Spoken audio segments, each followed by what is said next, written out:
আসসালামু আলাইকুম ওয়া রাহমাতুল্লাহি ওয়া বারাকাতুহু। সম্মানিত মুসলমান ভাই ও বোনেরা, কখনো ভেবে দেখেছেন পৃথিবীতে আপনার কি কাজ, কি উদ্দেশ্যে আপনি দুনিয়াতে এসেছেন? অন্য সব প্রাণীর মতো পেট পুরে খেয়ে আরামে ঘুমানোই কি আপনার জীবনের মূল লক্ষ্য উদ্দেশ্য? আল্লাহ তাআলা বলেন, ওয়ামা খলাকতুল জিন্না ওয়াল ইনসা ইল্লা লিয়াবুদুন। আমি জিন ও ইনসানকে কেবল আমার ইবাদতের জন্যই সৃষ্টি করেছি। কখনো জীবন নিয়ে ভেবেছেন? মরণের কথা চিন্তা করেছেন কখনো? আল্লাহ রব্বুল আলামিন কেন জীবন মরণ সৃষ্টি করেছেন? কুরআনুল কারীম খুবই স্পষ্ট ভাষায় এই প্রশ্নের উত্তর দিয়েছে। আল্লাযী খলাকাল মাউতা ওয়াল হায়াতা লিয়াবলুয়াকুম আইয়ুকুম আহসানু আমালা। যিনি সৃষ্টি করেছেন মৃত্যু ও জীবন তোমাদেরকে পরীক্ষা করার জন্য, কে তোমাদের মধ্যে কর্মে উত্তম।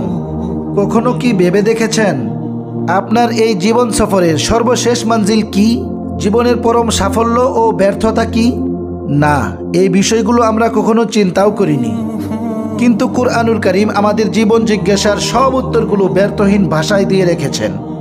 কুল্লু নাফসিন যায়িকাতুল মাউত ওয়া ইন্নামা তুওয়াফাউনা উজুরাকুম ইয়াওমাল কিয়ামাহ ফামান যুহজিহা আনিন নারি ওয়া উদখিলাল জান্নাতা ফাকাদ ফাজ ওয়ামাল হায়াতুদ দুনিয়া ইল্লা মাতাউল গুরুর। প্রত্যেক প্রাণী মৃত্যুর স্বাদ গ্রহণ করবে, আর কিয়ামতের দিন তোমাদের কর্মফল তোমাদেরকে পুরোপুরি দেওয়া হবে। তখন যাকে জাহান্নাম থেকে সরিয়ে জান্নাতে প্রবেশ করানো হবে সেই সফল কাম। আর পার্থিব জীবন ছলনাময় বুক ছাড়া কিছুই নয়।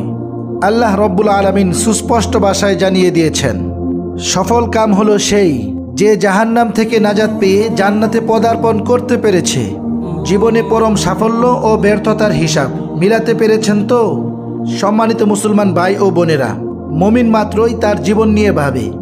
একজন মুমিনের কাছে জীবনের এইসব অনিবার্য প্রশ্নের উত্তর স্পষ্ট থাকা চাই এবং সেই অনুযায়ী জীবনযাপন করা চাই।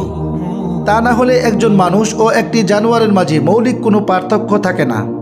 সম্মানিত মুসলমান ভাই ও বোনেরা, আল্লাহ রব্বুল আলামিন অসংখ্য আয়াতে এই ক্ষণস্থায়ী দুনিয়ার হাকিকত তুলে ধরেছেন।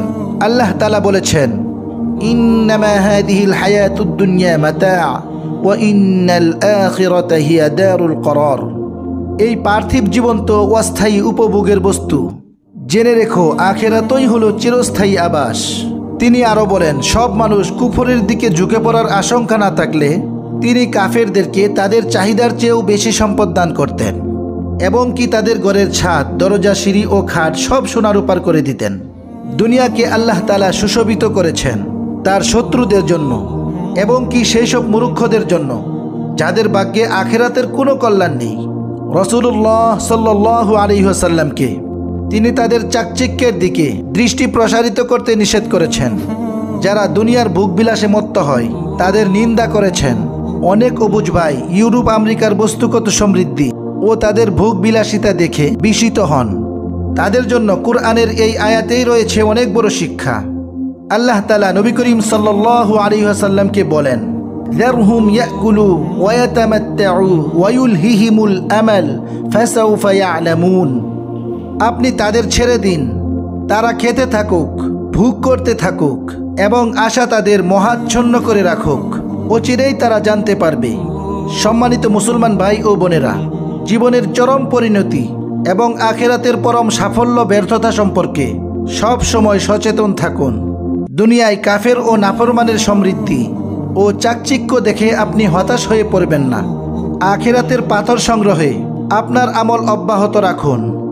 আল্লাহর জমিনে আল্লাহর দিন কায়েমের সংগ্রামে আপনি আপনার সাধ্যমতো অংশগ্রহণ করুন। কুরআনের শেখানো জীবন ও জগতের এই অমূল্য পাঠ যেন কখনোই আপনি ভুলে না যান। আল্লাহ তাআলা আমাদের সবাইকে জাহান্নাম থেকে নাজাত দেন। আমিন। তাকাব্বাল ইয়া রাব্বাল আলামিন।